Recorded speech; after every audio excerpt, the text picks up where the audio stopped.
I'd just like to announce that David Cassidy has just left this studio. Oh, bye, See you, David. Dave. Bye. See you, David. Bye. Ta-da. Listen, I'm going to talk to Alvin Stardust in a minute. Anybody know Alvin Stardust? Alvin Stardust, a very good friend of mine. Is he? Actually, Alvin's got a great live show. Has he? We went to see him in a Leicester, Yes, definitely. Leicester Cabaret Club the other night, Mm. and he was tremendous.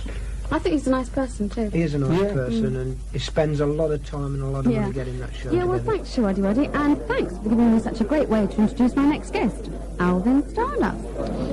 Hello, Alvin. Nice to see you again. The last time we met was when you did Saturday Scene. How are you at the moment? Okay, how are you? I'm fine, thanks. Fine. I'd like to talk a bit about your background. I mean, you were brought up very much in a show business atmosphere, weren't you? Yeah. I was born in London, actually. Yes. And then we moved up to the north, because my father got a job up there. And we got this great big house. So my mum decided she could make some extra money, so she opened up a boarding house. The first people she got staying were the people from the local theatre. And so, from when I was about 3, there was theatre people staying in the house all the time. When did you get interested in music? I think by the time I was about 11, I decided I liked guitars and things like that. The first time I ever got really interested in guitar playing was when I saw a cowboy film with it was either Roy Rogers or somebody like that. Yeah. And he was on a horse, and I think he was singing to some chick in this buggy or something, you know. And all of a sudden 2 bandits leapt out from behind the bushes. He sort of stopped singing for a minute, swung the guitar around, and he had a rifle in the neck of the guitar and shot the guns out the guy's hands, you see. So I thought, this is great, I want to be just like that, I want a guitar like that with a rifle in it. So I asked my mum and dad, and they, you know, for a Christmas present, for a guitar, so they bought me one. And I think I got it Christmas Day. Christmas afternoon I borrowed a saw. I sawed the neck off and tried to put a rifle in the end, because I thought it'd be hollow, but obviously it wasn't, you know. So anyway, that ruined my guitar playing for a couple of years. I did a paper round because I wanted to get a guitar. Mm. Did you teach yourself then? Yeah. Mm. Now, you became terribly successful as Shane Fenton, as everybody knows. What made you decide to give that up, though, when you were doing so well? Well, I think you find most people in this business get a bug for wanting to do something that they're not doing now. And I fancied going into management. And I was very lucky because the manager I was with was handling the Hollies. And they just started to really break big. But, of course, you don't step in anywhere at the top, you know, you step in at the bottom. So I was stuck in the outside office, answering the phone and taking all the complaints when all the little groups that we were booking weren't turning up on time or something. And I lasted about 2 months. What finally lured you back as a singer? Money, really. That's honest. Yeah, I was flat broke and I needed to make some money, and I dabbled in cabaret and things, and I thought, well, I tried wearing funny hats and telling jokes and all that, and it just didn't, it wasn't me at all. So I got a bass player and a drummer and bought myself a good guitar and went out playing as a rock and roll trio, doing cabaret clubs. And I don't know, we enjoyed it, you know. I wasn't hung up, I was making good money. And then I met Peter Shelley, who produces and writes for me now. And we were just both on the same wavelength. So we went into the studio and we just did a fun session, really. And we came up with Cockatoo. And we hoped, but we never dreamed it would go as big as it went, you know. You didn't imagine that it would do that?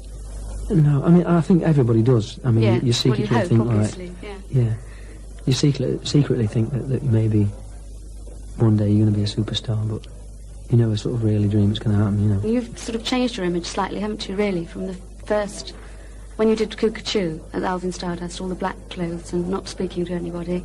And now I notice you've introduced a little bit of colour into your clothes and you're chatting to people and everything. Is this a conscious sort of change of image? No, not really. I mean, I didn't have an image anyway. We did the first television, and I had one day's notice. I had no time really to find it or think of an image. We just went in and did it.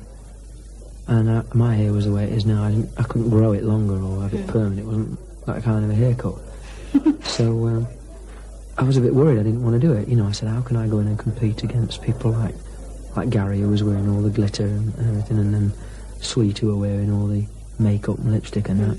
We went in and did it, and I went on in a pair of old leathers I'd travelled down in a buckskin shirt, and that was it. And the next week the record shot up from 28 to number 7, so the music papers started writing about it. And they said, Alvin Stardust, you know, makes a record success, you know, and he's the man in black who doesn't smile. The reason I didn't smile is because I was a bundle of nerves, you know. And the colour thing, I mean, I still wear all black, but my management said, you know, like, why don't you introduce a colour? The obvious colour for me to choose was red, you know, so, plug for Liverpool football team. So, Are you a keen footballer? Yeah, yes and no. I mean, I watch what Liverpool does, you know, and if England are in a cup final or anything, I'll watch that.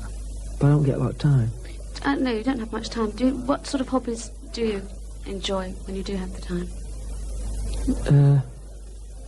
Well, I took up flying, and I went to I've been skin diving for a long time, and I took up skydiving.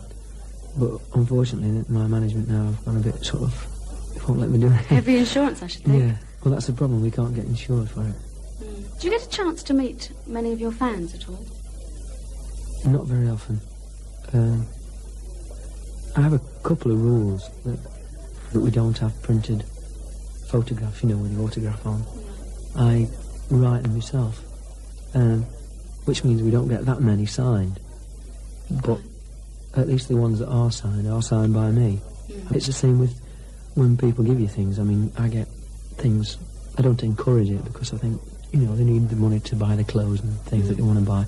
But girls often buy you bits of rings and jewellery and stuff like that. And if they send them to me or give them to me, I feel that I have them.